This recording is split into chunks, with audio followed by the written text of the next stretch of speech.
Okay, right. Well, welcome everybody into the latest episode of Before the Crowd. I'm sat here with, I'm going to call you the Doctor of Rock and Roll, Princess Maha. Wow. Thanks for coming.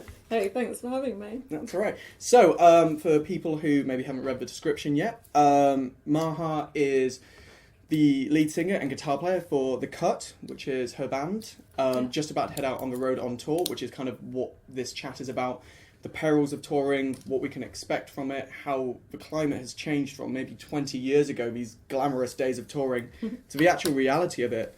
Given, obviously, this kind of worldwide pandemic of corona that we're going through right now, how it's affecting the music industry. So yeah, hopefully this will be a great interview and touching on a lot of different topics.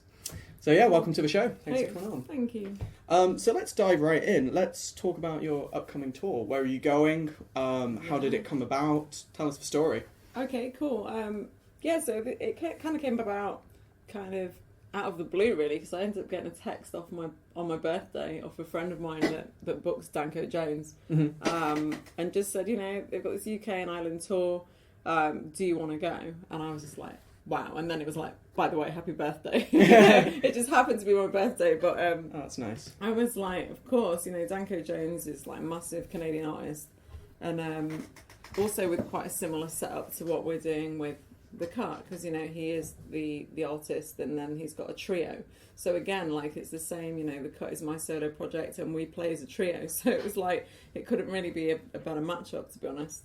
Okay, great. But yeah, like heading out. Basically 9 UK dates starting from the 17th. Okay, wow, so really soon. Yeah. It's heading up. Is this the first tour you've done as The Cut with this current trio?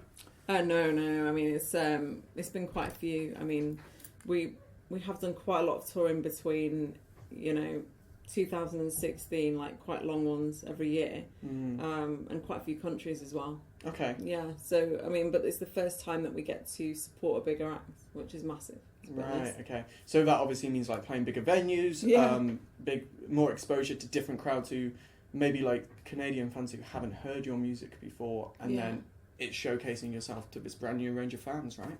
Yeah, definitely. I mean, can't wait for that really, because it is a different crowd, but I guess like if you listen to Danko Jones and then you listen to us, you can probably see that maybe their guys are going to like what we do. We hope. I mean, we can just get out there and just see.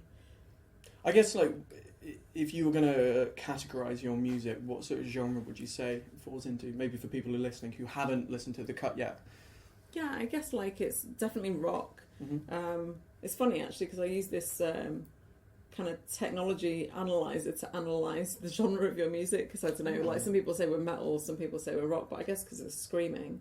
And it actually came up like 50-50 rock and metal, which is weird. Okay. But yeah. Like legitimately 50-50. Yeah. Well, with most songs, I mean, but that's like just the technology, so I can mess around as well. It said our lyrics were negative too, which I can't understand that. But anyway, that's just that technology. It's not what I think. But yeah, I mean, a lot of the time I would say that we're quite 90s influenced grunge. Okay, cool. So kind of just going off the back of that then, because you mentioned screaming. So obviously as the vocalist, being out on tour, how do you look after your voice to make sure you can perform at the same level from the first day of the tour right until the last date of the tour? Yeah, definitely. I mean, like, vocal warm-ups help. I never really got into that, unfortunately, because I didn't, take any formal training, but I have a great vocal coach who I've had a couple of sessions with called Melissa Cross. She's brilliant. And she does all the Zen of screaming. I mean, I kind of went to her because, just to get the extra boost for the vocals. And then also I was using lots of Vocal Zone. Okay. Who I ended up reaching out to and getting an endorsement with. So they have a little the vocal tablets to lozenges. Yeah, it's true. And they sent me loads of stuff, so they're actually really cool guys. That's really cool. Have you ever been a fan of was it the Manuka honey that a lot of vocalists use? Like the £20 pot of honey? Oh wow. Well, I mean, just any honey. It doesn't have to be like an expensive honey, but honey is good for your vocal too. Okay. Yeah, I know like quite a few vocalists who they take a lot of precautions and don't have dairy at all, or certainly not before a show, because apparently like it really affects their voice. You're gonna make me paranoid now. Okay. Is that not something you really bother with or adhere to? No, I mean, yeah, I guess that maybe I do it on a subconscious level without knowing, but I don't normally do that. And plus, when you're on tour, sometimes you don't even get a chance to think about what you're going to eat anyway, so you just kind of travelling and doing that more than the other bit. But yeah, sure, maybe in the future I could knock that on the head and see, but like I'm trying to reduce dairy anyway, just because of the impact of it on the environment. Okay, great, yeah. So, as you just said there, like sometimes when you're on tour, you don't know what you're going to eat next. How do you think you guys as a band balance that level of self-care whilst you're on the road? Well, I mean, it is incredibly difficult because, like, the high bit is obviously the shows, hanging out with everyone that's come to see you, seeing friends. I mean, that's the high. But yeah, on the road, there is, like, some difficult times as well, particularly with long travels, you know, maybe, like, taking something like a DS or a book so that, you know, when there is downtime, it's not more like you're just in a venue where the only thing you can do is drink, you know, it's kind of about balancing and, you know, trying not to just eat fast food every single day or or basically, you know, drink too much and do all that. So yeah, there is a bit of a balance to be had with it. It's really difficult, and so my experiences with touring is I've always found the bands I played in, at least, that you will maybe get one or two people in the band who are like really heavy drinkers and they kind of latch onto each other and really party hard, and then the other half of the band is maybe like, no, I'm not doing that because do you know what I mean? I mean, like, we're a trio, so it doesn't really work like that for us. But, of course. But I mean, I have to say, you know, we know when we can let loose and when not. And when you can't, I mean, yeah, definitely. I guess that in the earlier days, I probably had less control over that because, you know, sometimes you don't know why you're drinking a lot, and it might be because of feelings about the show, maybe, you know, something happened before, and you've got to actually be able to separate that in order to just make sure you have a good time and focus on the show. And if you are going to drink, then you just drink afterwards and like know your limit. Yeah, no, definitely. I think it's really good to have that awareness.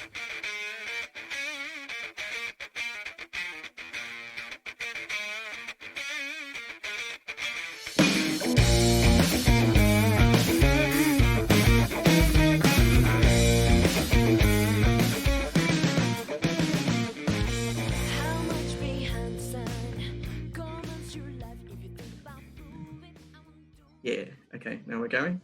Right, okay, welcome everybody into the latest episode of Before the Crowd. I'm joined this week by Natalie Miranda.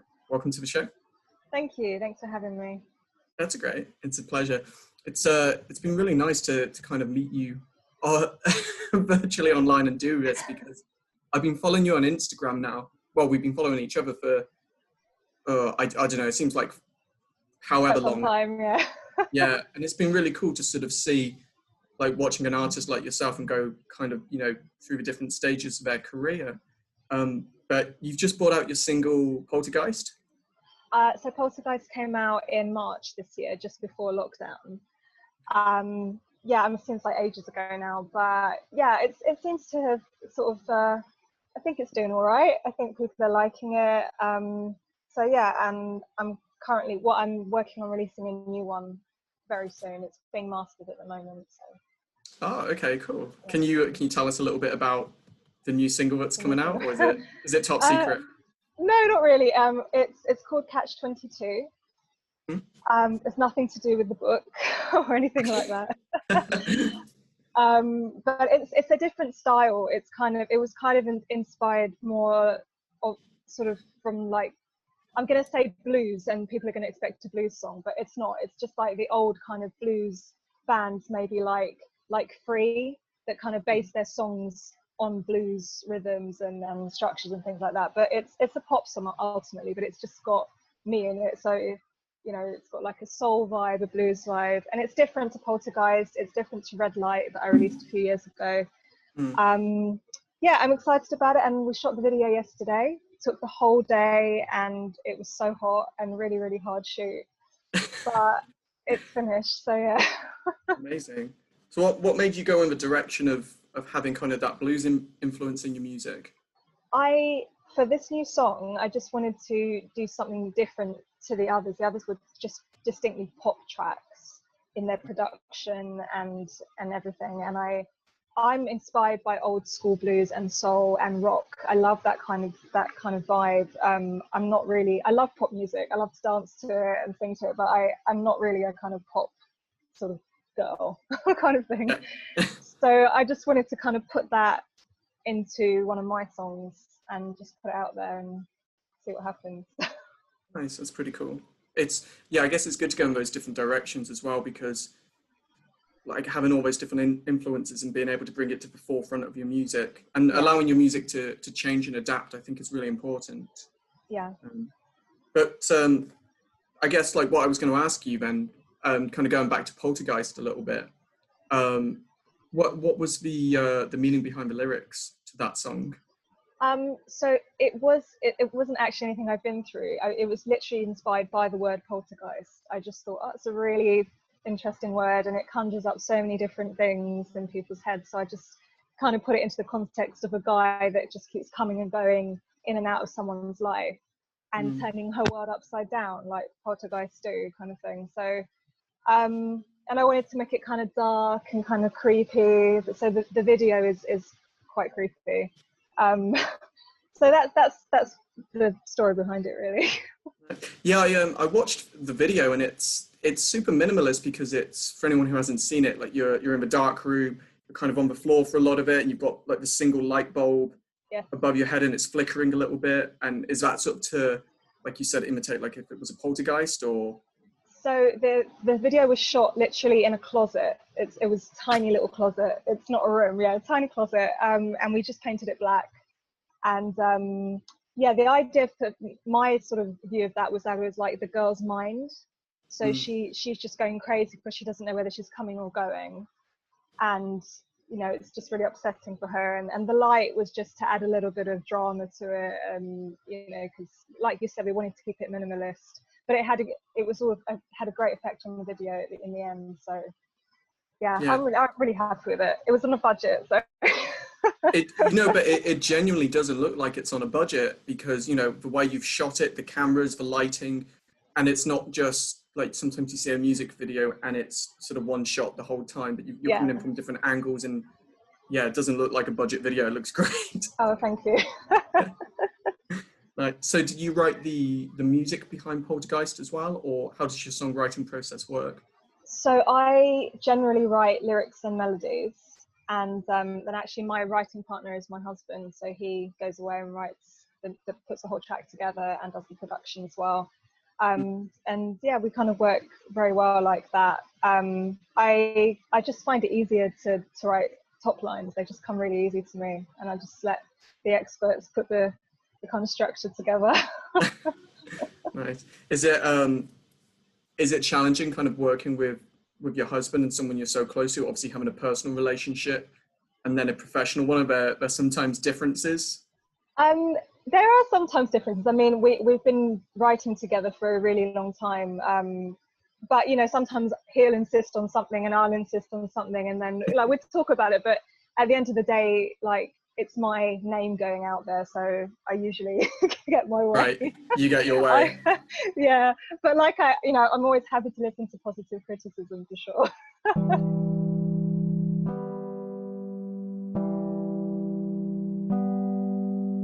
I have spent all my day laying down a dusty sofa, scrolling down the pictures at the bottom of the wall.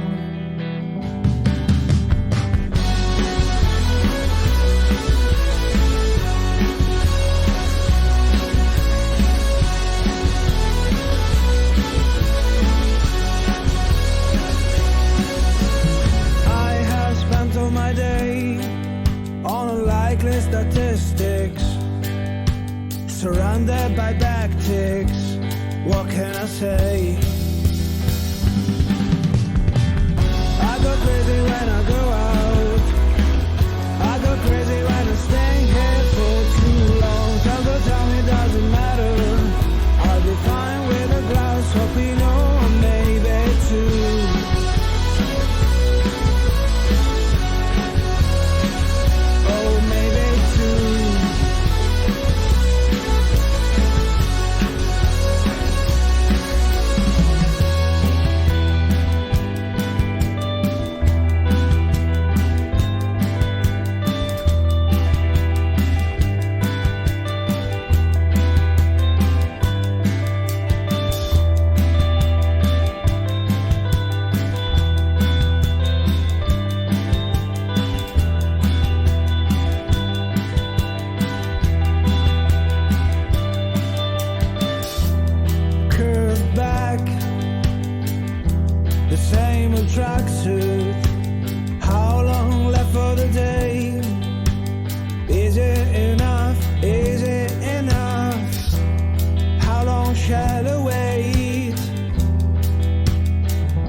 Joining me here is an old friend from a few years ago, which is Alex Lear. So, Alex, welcome to the podcast. Thanks, mate. How you doing? Yeah, good, man. Good. It's really glad I've been able to have you on this episode, actually. So, for people listening at home, Alex and I used to gig and play together, sort of all over the shop, really, a few years ago. And I think I was about 17 when I joined your band, and it was like my first exposure to like real gigging and clubs and the whole scene, really. That's it, yeah. I mean, like a lot of my friends, actually, it takes me a minute nowadays to kind of work out, try and remember like where I've met most of my friends. And I was trying to think where it was that I'd first met you. Was it? Were you at college? Were we to college together? I can't remember. Yeah, it was because one of the tutors there, I remember he heard me practicing, and he knew you were in need of a drummer, and so he just kind of connected us. Like, I think he pulled me out of a lesson one day. Max Alexander, that's it. Yeah, Maxi boy. Yeah, it's coming back to me now. That's how the first connect happened, wasn't it? Yeah, definitely. I seem to remember it quite vividly. I think it was just because you guys were like a slightly older band, because you were all like 20, 21, early 20s, yeah. and I couldn't. So old. Well, me and my friends. Fucking hell, I wish I was 20 again now, I tell you. How old are you now? I turned 27 in like 2 weeks' time. It seems to have shot past, mate, honestly.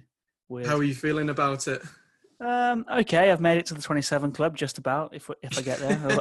I've got 2 weeks to ruin that. But no, yeah, it's all right, isn't it? Just another day.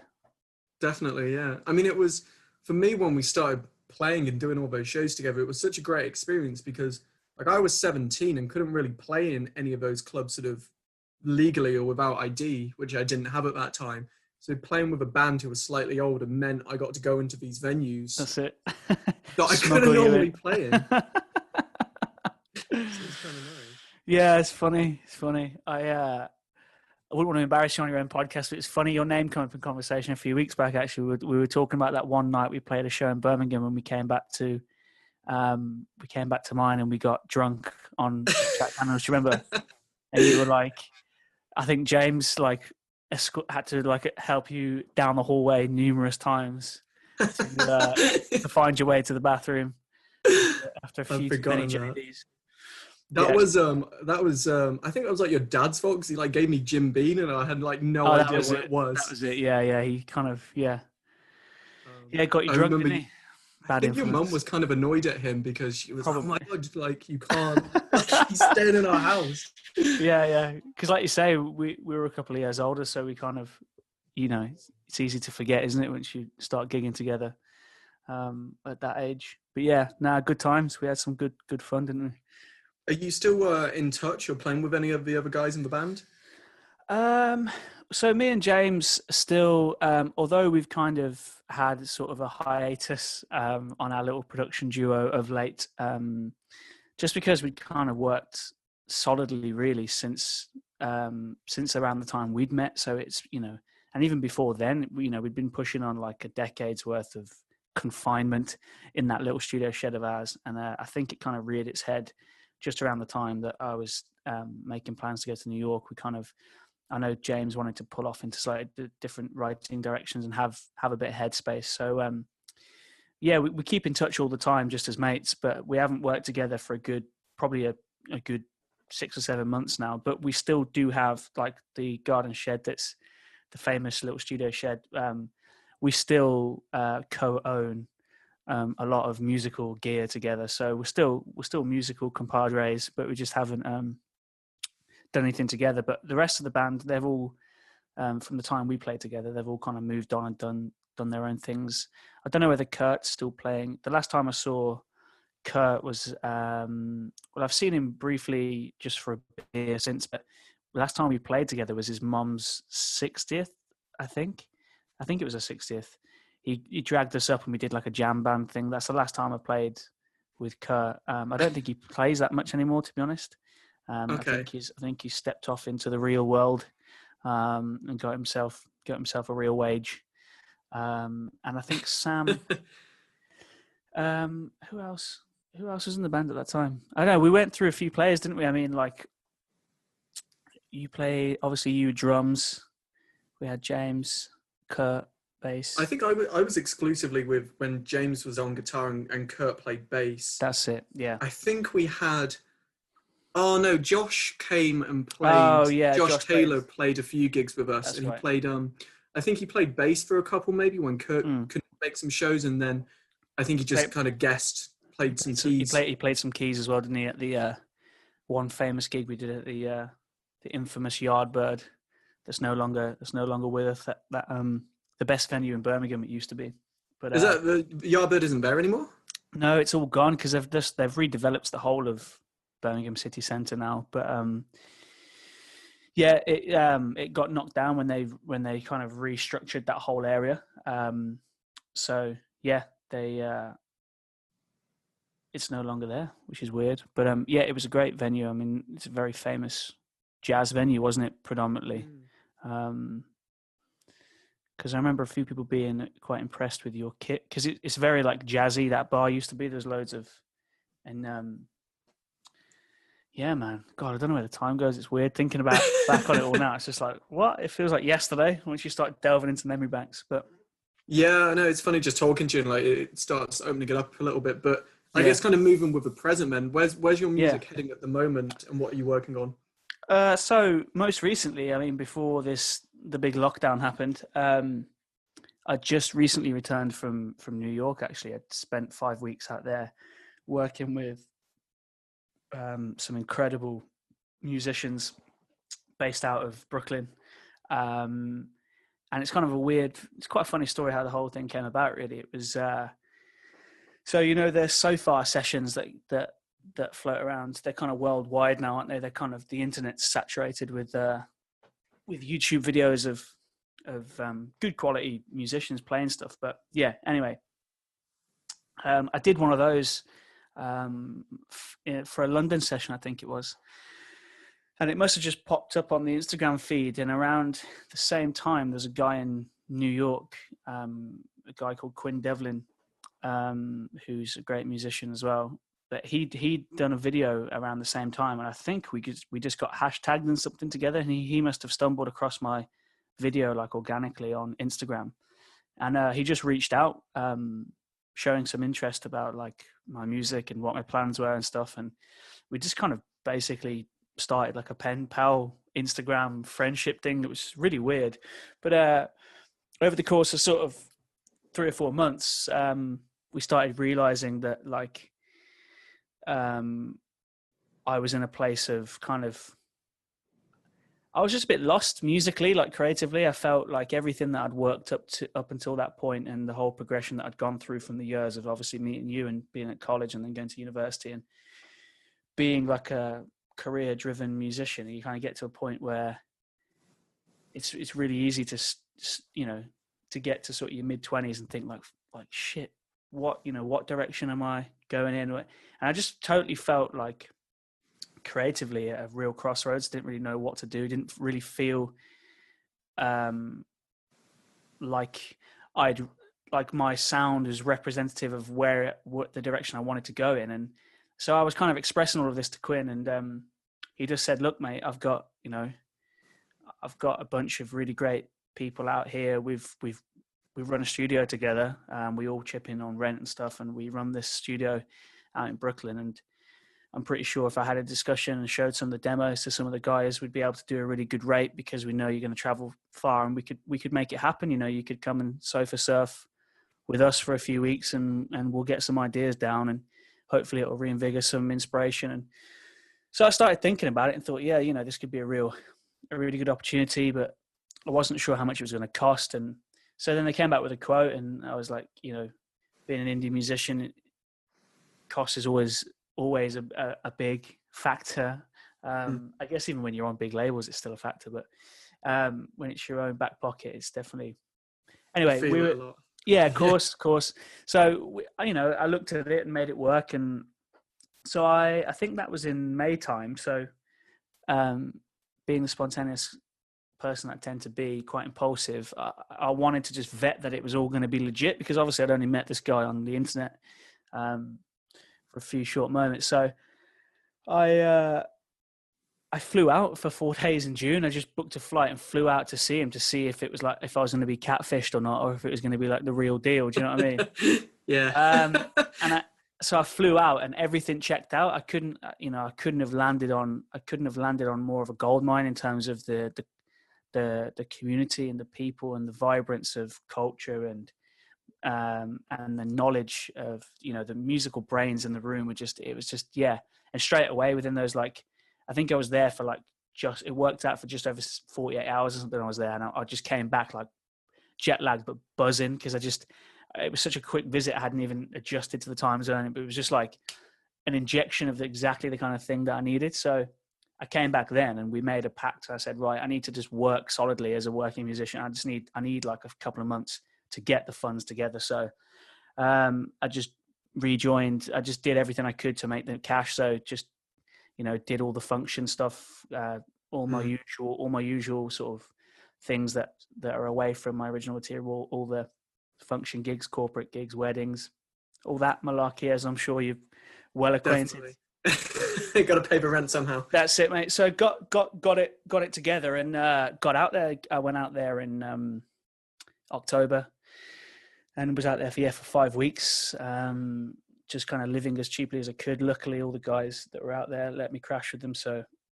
that was a great save on cash and a great way to get to know them all. And the little studio was called Dodge 112, which is named after the street and where it is, the number. Nice. And it's a great little studio. It's above an old, well, it still is a working pest control unit. So like you got it looks like a little Ghostbusters wagon like parked underneath, and then in the attic was this unit that they turned into a little studio. And Sahil, the main producer, he was kind of the catalyst for it all, really. He was like the Fagin of all these musicians. He just would, he just had all these great people that would gravitate towards him, and he was able, between him and Quinn, they were able to call upon a band to come and help me kind of flesh out some of these arrangements and some of these sounds. And we basically spent the first couple of weeks just getting to know each other and working it all out solidly. But to be honest, it came together really quickly, and we tracked the main body of the work all live, all in the room. So I was in a booth, and everyone was kind of, because they're all jazz. Most of the guys were all jazz students at Columbia, so they're all like really just tasteful players that know how to really get a good sound in a quiet room. They're not about playing loud. It's all about dynamic and getting it sitting. So, I mean, with that, it was great because we could all communicate in the room and get a really nice vibe. And capture like a really organic, natural sound, which I feel, listening back now it's all mixed and kind of, we're just waiting for it to be mastered at the moment. But yeah, I feel really proud of it, and I feel like it was such a leap of faith to go out there. And I was really unsure whether it was even going to pay off, because it was kind of a whim, but it turned out to be one of the best things I think I've ever done. I've made some great friends out there, and I feel kind of musically re-energized. Nice. That's cool. So yeah, that's kind of the story. It's a bit long-winded, but yeah. No, it's good, and it's really good to hear, because I think a lot of the times when you can go to a new music scene, or even if you're just in a new city for a night and you get to meet the local bands or whatever, sometimes they're not that friendly or not that nice. They sort of see you as a threat. So it's great that you got to go to across the ocean, across the pond, as it were, and just find a really cool, like, close-knit system of musicians. It was unreal. Yeah. You're absolutely right. Like, some places you go, you do get that vibe. There's a bit of a competition, a bit of a standoff, but honestly, Brooklyn, maybe I just hit lucky with the people that I was surrounding myself with, but every person that I met who was friends of friends or friends, and we'd go to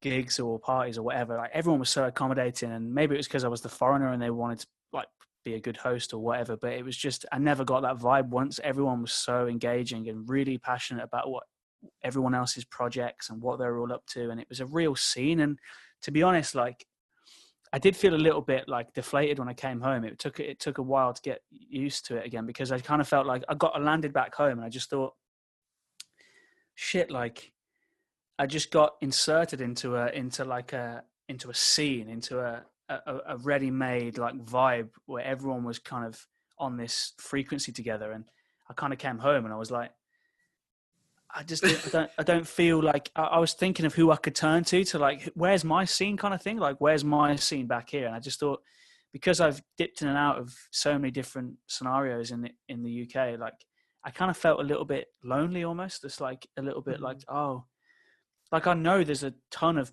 really great people that I can rely on as friends and musicians and everything else to make things happen here, but there wasn't the same buzz that there seemed to be there. I don't know whether it's because everyone was living on top of each other, and a bit like, you know, if I'd moved, because I never made the move to London, maybe I should have done that and whatever else, but I've been spending a lot more time in Bristol because my brother's down there and there's a really great scene that I've been getting involved with there. And maybe that was my golden ticket. Like maybe I should have moved to a big city at a certain time, but I guess the moral is everyone's path is different, isn't it? Like everyone's career path is different, but it definitely took some adjustment. But then having said that, you know, I don't think it's hindered me as such, but it was a great experience to have, basically, is what I'm getting at. No, definitely. And it's really weird, and don't ask me why this stuck with me, but I always remember you saying to me once years ago when I think I told you, I was like, oh, hey man, like I'm not going to be around to do these shows anymore because I'm going to be moving to London. I'm going to go study. And you were saying like, you know, the only thing with London is, or any major city, is it bottlenecks. And I always remember that expression kind of stayed with me. And it's so true, because you can be like this, amazing guitar player, amazing bass player in your hometown or surrounding towns, and you really stand out. But you go to a big city and there's guys who have got like 20, 30 years experience on you who can just shed all over you.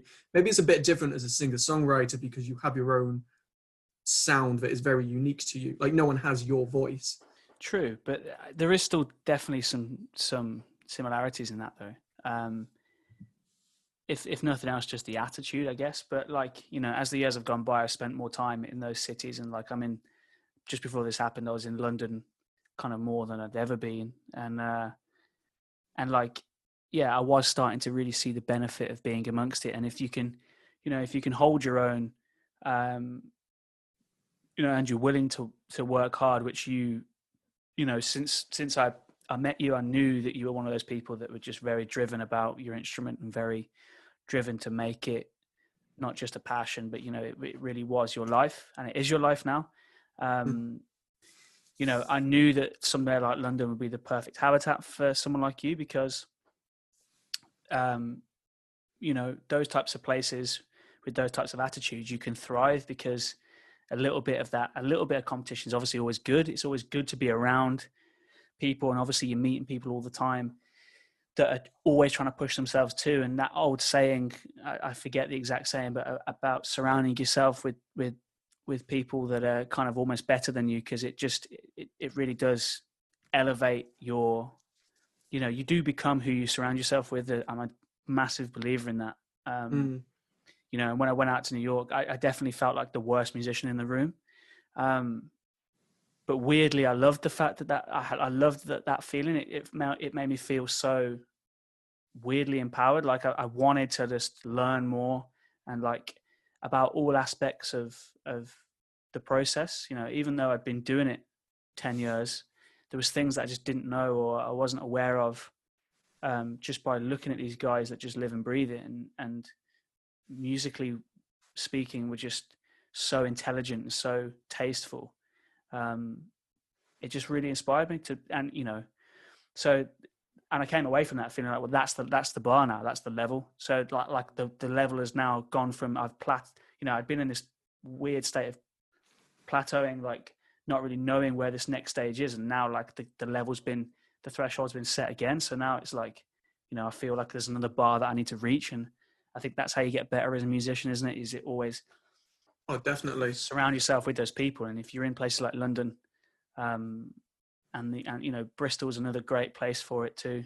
You know, just surround yourself with great players and just good people in general that are willing to give advice and stuff. It's only going to make you a better person and player.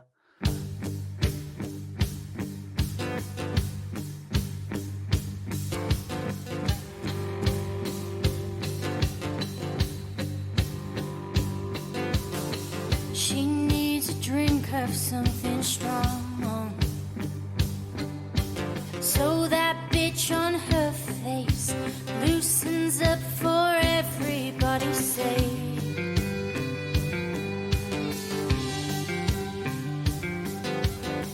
Someone give her something strong, so she gets off my back and falls onto her.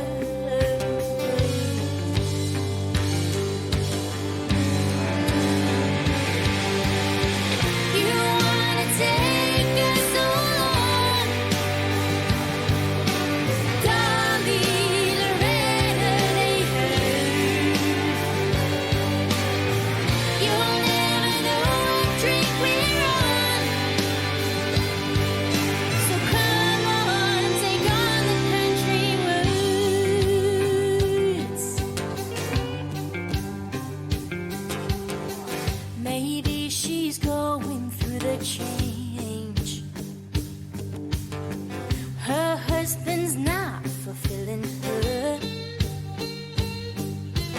Maybe we have a serious case of sour grapes, and she's jealous of our dreams. Yeah, you wanna take us on, Dolly, Loretta, they heard. You'll never know what drink we're on, so come on, take on the country words. You wanna take us on, Dolly, Loretta, they heard. You'll never know what drink we're on, so come on, take on the country words. So come on, take on the country words. So come on, take on the country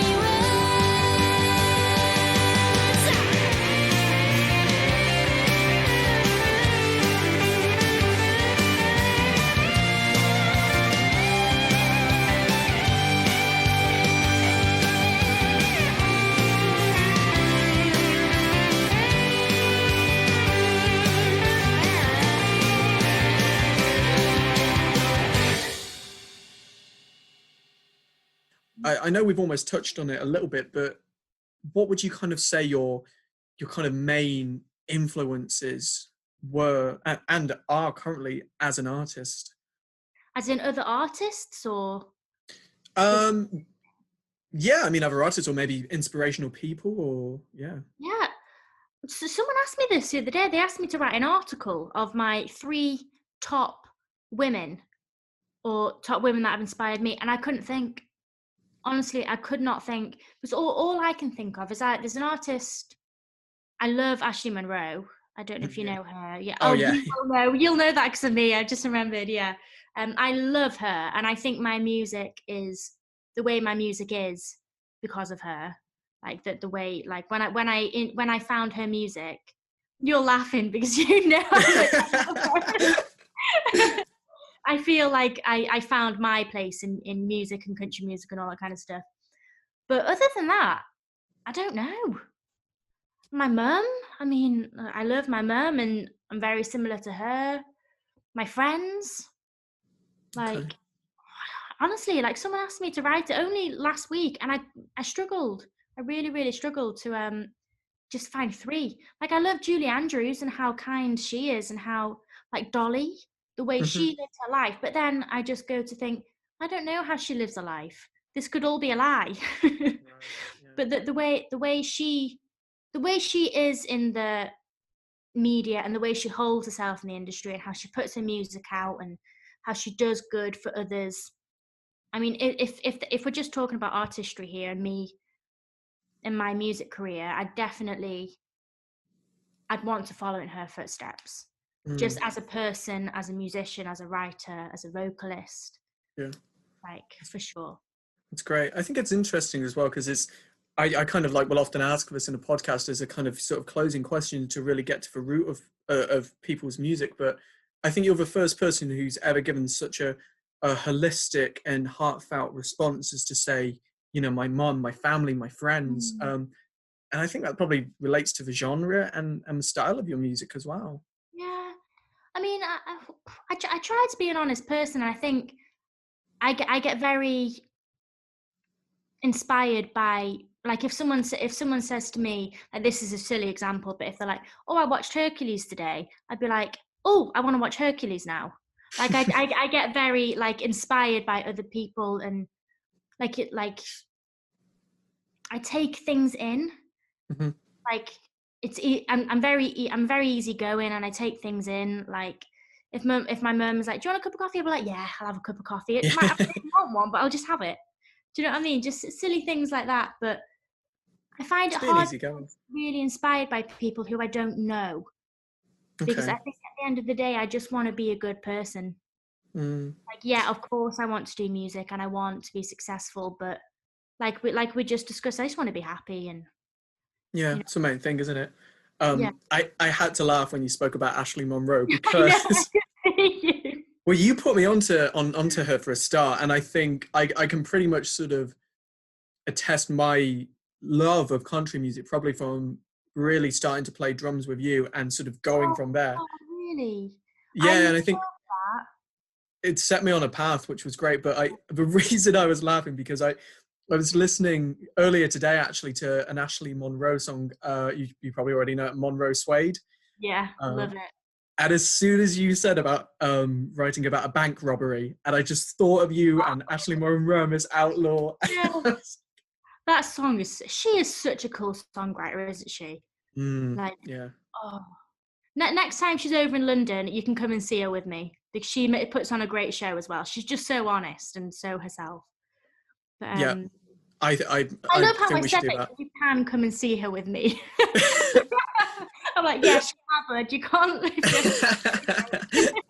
No, I think that sounds like an amazing idea. Let's go and see Ashley Monroe when she comes back. Definitely. Nice one. Oh, I love that. Honestly, that makes me so happy. Because thank you for telling me that as well. Thank you. No, it's all right. Because of that. No. But you're really welcome. It's then it's very heartfelt and very truthful. I think it genuinely did. Yeah. I guess kind of just as we wrap up now, I just wanted to put it over to you just for a chance to. I'm going to put like a link in the description, and maybe we can play one of the songs as well. But if you want to plug your socials now, tell us where we can find the single, all that kind of stuff. Yeah, well, the single, along with all my other music, is everywhere. So it's on Spotify, Amazon, Apple Music, all under Shannon Hines, Hynes, really easy. I'm on Facebook, which is Shannon Hines Music. And then Twitter, Instagram is S_Hines Music. That underscore is the bane of my life. I hate it. But I can't find anything else. So yeah, S_Hines Music. And that's amazing. Go and join the fun. Is there a Shannon Hines somewhere who is just someone who's got like 10 followers and doesn't have to use the underscore? Don't get me going. Okay. I love it. You probably stalked her and found her. Yeah, I took the underscore out, but then it's like Shines Music and it doesn't work. So I had to have the underscore in it. So eventually I'll try and buy it off whoever's got it. But it's a good idea. Nice. On that note, Shannon, thanks for being a really open and honest interview and part of this episode. I really appreciate it. So thank you so much.